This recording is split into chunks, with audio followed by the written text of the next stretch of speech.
Hey, I'd like to welcome you to another episode of Mission Matters. My name is Adam Torres. You can follow me on Instagram at Ask Adam Torres. Keep up with my book releases, book tour schedule, all that other good stuff. And if you'd like to apply to be a guest on the show, just head on over to missionmatters.com and click on Be Our Guest to apply. All right, so I have Michael Halterman on the line, and he's Vice President of Operations over at the Honor Foundation. Michael, welcome to the show. Adam, thanks for having me. Great to spend some time with you. Oh man, Michael, I'm happy, and it's an honor to bring you on the show. And I'm happy to get more into the Honor Foundation, your mission behind it, and really what you're doing in helping transitioning veterans. I mean, it's a big deal, and we're going to shed some light on what veterans go through as they're transitioning, and also for some of the veterans that may be watching this that are making that transition soon. Maybe this will help educate them on maybe some of the things that they're going to look forward to. But before we get started on that line, I love to start with the Mission Matters question. So, Michael, we at Mission Matters, we amplify stories for entrepreneurs, executives, and experts. So that's our mission. What mission matters to you? The mission that matters to me most is taking care of special operations veterans in transition and making sure that they thrive. Man, I love it. And so, I mean, the obvious for us to go with this one is your background. So how'd you get started on this journey? Because there's obviously a reason why you care so much about these veterans in transition. Yeah, absolutely. So I was a small town kid who grew up in a blue collar home in a little tiny town on the central coast of California. And I found myself, in that small town wanting adventure and to do something bigger with my life and maybe even get to serve others. And so I found that right fit and that adventure in the United States Marine Corps in the late 1990s. And, fast forwarding a bit, in 2003, I found myself in Iraq as part of the invasion force. And after about a month or so of sustained combat, I was standing on a rooftop at about 2 a.m. and I was doing some fire watch so everybody else could get some sleep. And over the next hour and a half, I watched my very first special missions raid essentially unfold right in front of me. It was the first time I'd seen black helicopters fly through the middle of the night. It's the first time I'd seen close air fire support being so close to a target. And I thought all the way up until that point, as an infantryman, I completely enjoyed my job. I knew I was a 20-year guy. But as soon as I saw that, I knew there was something else I had to go do. I didn't know who that was or what they were doing necessarily, but I had to go be a part of it. And so my journey then became, after getting back from that deployment after the invasion, was to figure out who that was. What is SOCOM? What are Green Berets? What are Navy SEALs? And how do they fit into all of this? And I had to go be a part of it. Wow. So what does that transition look like? So you saw it, you saw what was going on, and now you're going back, obviously, after the invasion, and you're thinking about like next steps in the career. Like, what did that look like? Right. So I quickly found out that there wasn't a direct route in the Marine Corps, but I started training much differently, both mentally and physically, because I knew that I would have to take an assessment and a selection process through somebody at some point, whether that was the Navy or the Air Force or the Army. And that put me in the right place at the right time with the right capabilities in 2007 when Marine Special Operations started. And I was able to check in, get assessed and selected, and join a team almost immediately. And there began my special operations journey of lots of back-to-back Afghanistans, lots of episodic engagements throughout the Pacific and Mediterranean region as well, and just 20 years of adventure.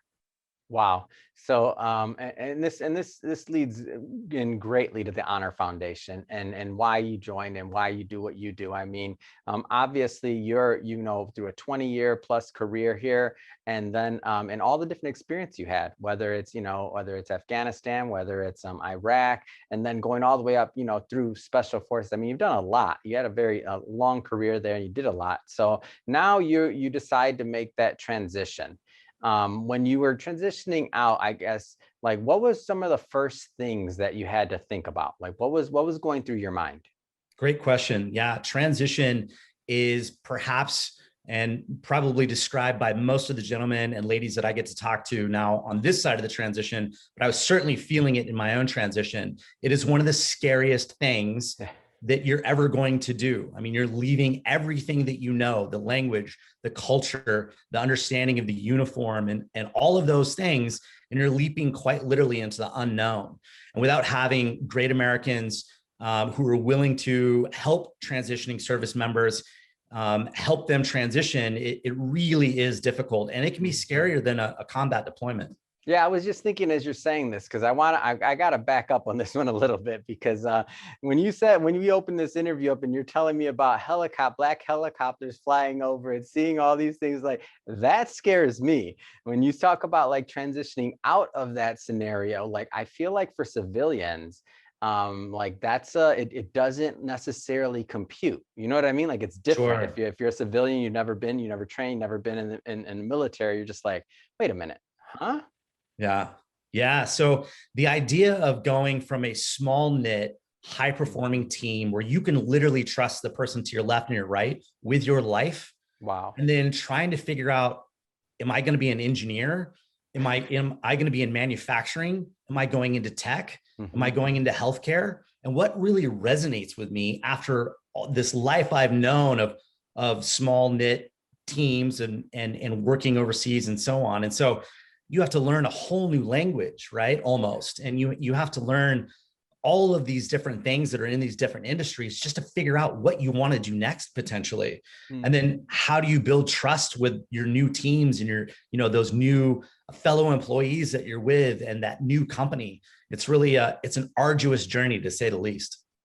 Yeah, I always like to think about it like when you think about like if somebody didn't go the military route per se, and maybe they went into college and then they have those periods of years, like maybe after college, that year or two, like, hey, what do I want to do with my life? Or maybe even their last year of college, they may be thinking, maybe I'll try this job. Maybe I'll try this job. So in this case, put in perspective, I mean, you already had an entire decorated career there, 20 plus years, and then you're set back to that stage of what do I want to do with my life? Because in order to get to the level you were at doing what you're doing, I mean, there's no like wondering about other things. Like you're focused. You have to be focused. It's your job. It's a whole nother level. So like that switch can't be easy to just turn off. Sure. So it really does take a team of coaches, mentors, staff, faculty to really help transitioning military members, especially from special operations, transition well. Because just like you said, you have blinders on and you were so mission focused on, life important, life mattering situations that you're putting yourself in every day. It's really hard to know what's going on beyond that. Yeah, and I think that's a great transition. Speaking of transition, the Honor Foundation. So maybe just give us a little bit of history. Tell us a little bit more about the organization overall to start. Yeah, so in 2014, we were founded and we earned our 501c3 credentialing. Since then, we've served a little over 1,000 fellows to date. So we have 1,000 alumni that we will serve for life. Wow, congratulations. That's amazing. That's huge. Thank you. We're a 3-month executive style education process. So right up front, it sounds long, but what we're doing in this process is really life transforming curriculum and information so that individuals can understand what possibly might be next for them so that they can both take care of what they need financially, but more importantly, take care of themselves holistically and be happy in their next job, be excited to go do what's next. When you say like life-changing curriculum, I mean, can you give me an example of what like that might look like? Absolutely. So it's approximately 3 months. Each month is essentially a phase. And it's very much like the military. It's crawl, walk, and run towards the end. Yeah. And ironically, the crawl phase at the very beginning is actually the hardest, because what we do during that entire phase is we help the individual really peel back the onion of who they are and all of those layers so that when they take off the uniform and the rank and the titles, they can understand who they are and why they do what they do and really what inspires them. Because understanding all of that is really important so that they can get a good, bearing on what might possibly be next for them. So that's all phase 1 stuff. And once they understand themselves a little bit better, then we can roll them into phase 2. And then it becomes much easier to talk about building resumes, building LinkedIn, starting to do company research and really understanding a company from the inside out as opposed to the outside in. And having lots of cups of coffee. We encourage everyone to do as much networking as possible. And then in phase 3, we really start to expose them to different opportunities, lots of different professionals, and some of the amazing companies that partner with us. Yeah, that's wonderful. And as you're talking about these different phases, I mean, obviously this is designed specifically for veterans in transition, but I'm thinking to myself, like, these are great phases for any type of executive course or anybody doing that. I'm like, man, I wish I would have went through something like that once upon a time. We have found that it does overlay really well with anybody in transition, because essentially, if you break it down reductively to its component parts, a transition from an industry is pretty much synonymous across the board. If you're going from tech to healthcare, or healthcare to manufacturing, or military to any one of those, a lot of the unknowns are the same. A lot of the things you need to now learn are the same. And one of our catchphrases is, what got you here won't necessarily get you there, right? Oh yeah. Famous book that's out there. And we find that to be very true. So a lot of different nonprofits, a lot of a lot of different routes that you could have went with your career and otherwise to help people. Like what stuck out about Honor Foundation that kind of either separates it or just in general, like what drew you specifically to the organization? So I got to experience the organization as I was in transition myself. I knew that in 2016, I had about 2 years left in service. So I was going to transition at 2018 after 20 years of honorable service. And I started looking around at what was possibly going to be next for me. And I tried several different foundations. There's a lot of, as you already mentioned, lots of really good Americans out there doing very important work. And I started gathering lots of tools that I felt more comfortable about the transition process. But then I showed up at the Honor Foundation and realized I had more unknown unknowns than I had even realized. That culminated on the first night with the director of the San Diego campus to ask a very simple question. He said, "Hey, we're all going to introduce ourselves to each other tonight, just like you've always done at a networking event. But here's the catch. I don't want you to introduce yourself with a military rank, and I don't want to hear about what you've done. Wow. I want to hear who you are and why you do what you do and what makes you passionate. Ready, go." And we all kind of sat back and we, rocked back on our heels, and we just were not prepared. And he said, "Don't worry, that's okay. That is what this course is for. This is part of the design. And once we can understand how to really talk about ourselves personally and interpersonally with others, all of this is going to make much more sense." And I knew immediately that I was in the right place, learning the right things, that I would be successful in my transition. And so over the next 3 months, I experienced it. I'm a proud alumni of Group 15 from San Diego. And through that experience, I started using all those skills and techniques. And I started interviewing really well. And I started going towards renewable energy sector. And in doing so, I really found a passion with what I thought I wanted to do next, and really, in that industry. And so I was along that path, and I got a phone call again from the same director of the San Diego campus. And he let me know that there was a job opportunity at the foundation. And I thought, what better way to help others? Because ultimately that's what I really want to do. And so I retracted my candidacy from those other two companies, and I went all in on nonprofit, and specifically at the Honor Foundation. Wow, absolutely amazing. And I think one of the interesting things about that exercise that you said, okay, so share who you are without your rank, like without like where you've been, what you've done, and talk about like you. And if you think about the difference between that's a difficult proposition. I bet you for some of the people in the room, that was like looking at them naked. Like all of a sudden they're naked in front of everyone because they don't know, like, when's the last time, especially they're in there like, 20 years like yourself, when's the last time they introduced themselves to somebody else that was military without their rank or these other things, like, right. or been able to use that. I don't want to say as a crutch, because that's not what it is. It's not that. It's more of as your identity. It's almost like they've taken your clothes, they've taken your identity. Now what? Right. Yeah. And that's why the course is 3 months long. It's really that first portion, that first month of figuring out your why and who you are and how to articulate, to the civilian business, public, so they can understand it well, right? What is their return on investment if they take a chance on hiring you? That usually takes that entire 3 months for that transitioning special operations veteran to really hone that down all the way to a well-articulated value statement. Oh, it's such a big point you're making there. Because if you think military, we're thinking teams, we're thinking the unit, we're thinking, the army, the country. When you're going into corporate America, sure, those, there might be the company, but it's still you. You got to sell you. It's a lot different than what you're normally used to going through day to day, and there's way different rules and things like that. So I love it. I mean, I love the program. I love the way you described it, and I'm excited by the numbers too. Over 1,000 people already. I mean, it's a big deal. So Michael, what do you like? Obviously, we know your background. We know the Honor Foundation is a great fit for you. But what do you like most about working there? Like, what gets you up in the morning? Yeah, that's a great question. So going through the process myself, part of that first foundational month is we go through Simon Sinek's Start With Why. We put all the fellows through that curriculum. And through that process, I found out my why is I solve the problems of tomorrow so others can bridge to the future. I really thought that was taking me into tech, and I really found a fitting in renewable energy.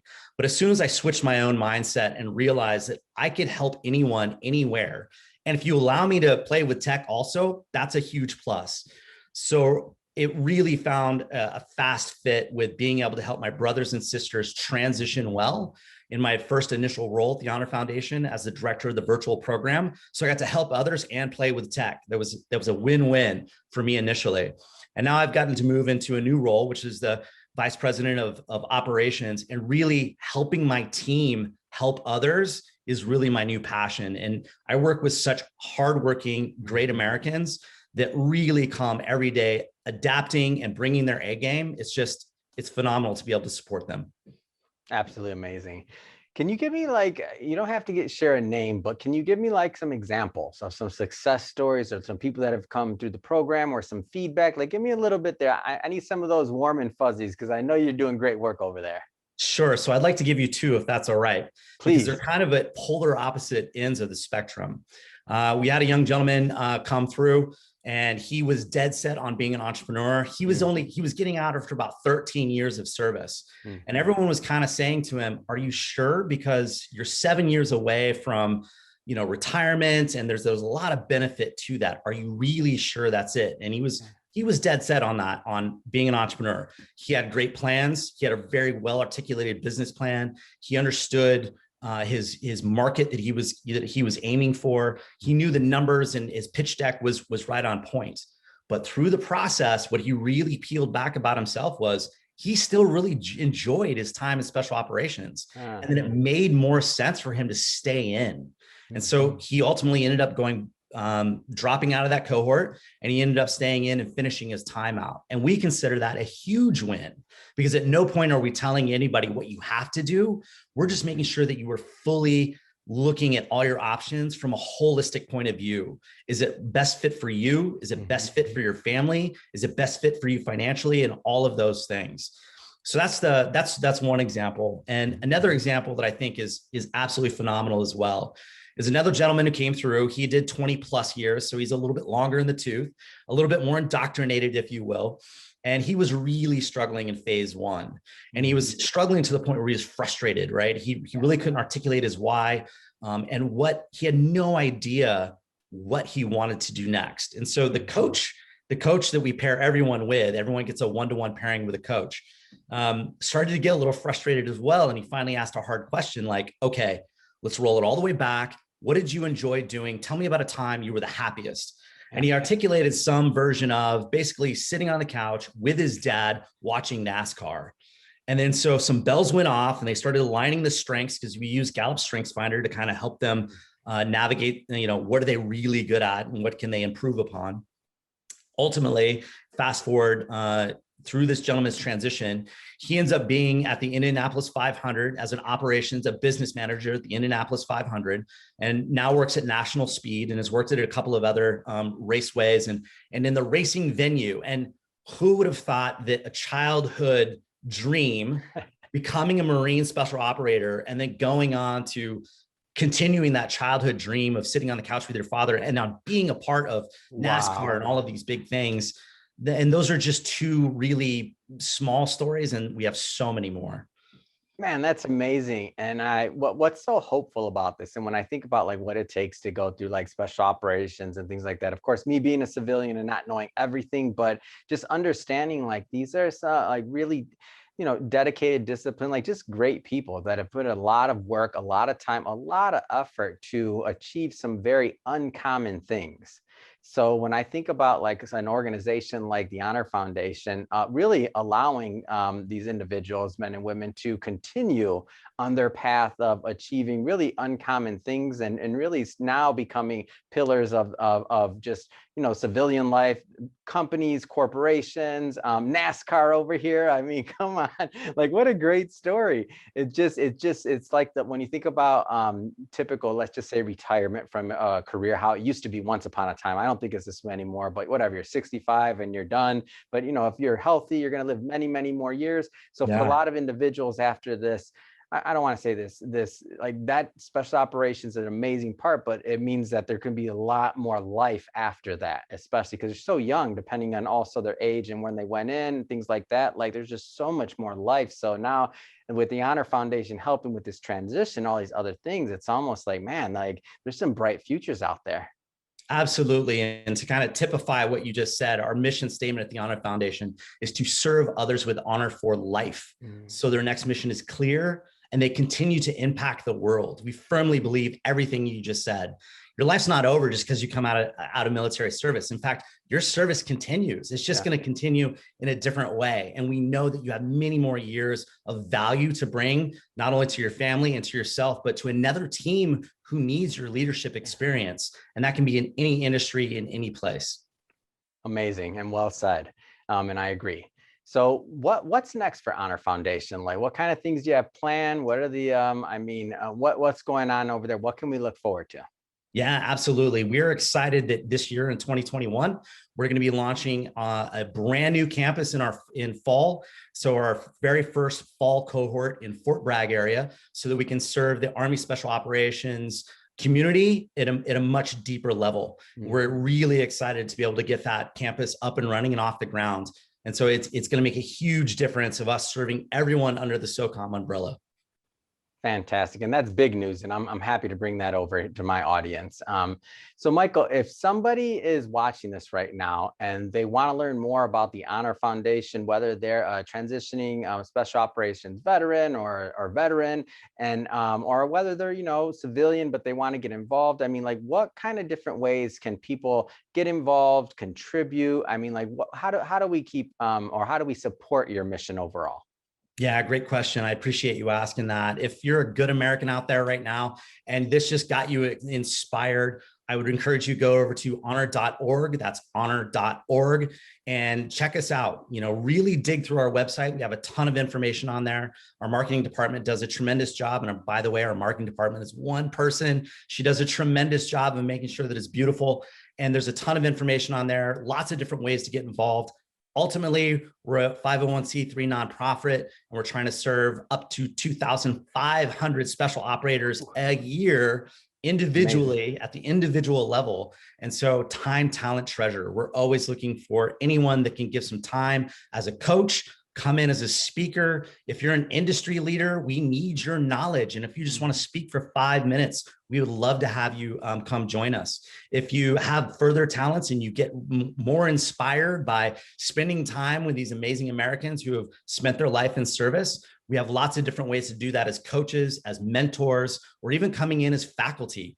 And then if you have the treasure, we would really enjoy that too. Oh, that's great. Love it. And let's leave that website one more time. I know I can see it on your video right now, but this will be an audio too on all of our podcast platforms. So I know there's some people driving or at the office or like whatever else. What's that website? One more time. It is honor.org. Fantastic. Well, Michael, I'd have to say it has really been a pleasure having you on the show today and learning more about your background, the Honor Foundation, and all the amazing things that you're doing to really celebrate, help veterans and special operation veterans in transition and just continue, like you said, the mission for life and how that plays out. So I think it's a great thing, great work you're doing. And to the audience, as always, thank you for tuning in. Hope you got a lot of value out of this. Hope you had a lot of fun. Hope you learned a lot. If you did, don't forget, hit that subscribe button. We want you to be a return visitor and a return viewer. And Michael, again, once again, it's been really a pleasure having you on the show. Thank you. Adam, thank you so much.